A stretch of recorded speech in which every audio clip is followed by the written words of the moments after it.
President Trump वो भी warn कर रहे हैं कि time is ticking, clock is ticking.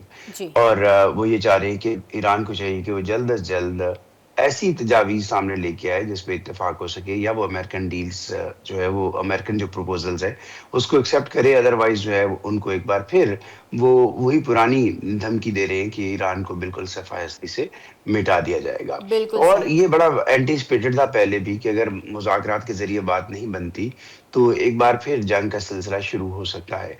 और हुँ। दोनों पार्टियाँ, दोनों फ़रीक बिलख़ुसूस तीसरा फ़रीक इसराइल है, वो अपने तई इस जंग बंदी के अरसे में भी ज़ाहिर है जो उनके मिलिट्री यूनिट्स हैं, वो अपनी जगह पे तैयार हैं, अपना हुँ। काम कर रहे हैं। ईरान अब मुमकिना हमले की सूरत में कैसे रिटेलिएट करेगा, ईरान की वो तैयारियां हैं। जी। अमेरिका की भी इस बारे में तैयारियां हैं कि अगर मुज़ाकरात के ज़रिए बात नहीं आगे बढ़ती है, तो अल्टीमेटली फिर मिलिट्री ऑप्शन की तरफ जाना पड़ेगा। तो ये तो पहले दिन से वाज़िह है और हुँ। मेरा ख़्याल है कि तैयारियां उसकी मौजूद हैं। अभी भी बहुत अग्रेसिव और तेज़ कोशिशें हो रही हैं। बैकडोर चैनल से बताया जा रहा है कि ईरान ने नई कोई 14 प्रपोज़ल्स, जिसके बारे में तफ़सील से नहीं मालूम कि उन्होंने क्या है, जी। पाकिस्तान के ज़रिए सबमिट की हैं। बिल्कुल और सही। तवक्को तो अच्छे की रखनी चाहिए कि ये जंग जो है वो टल जाए उस रीजन से,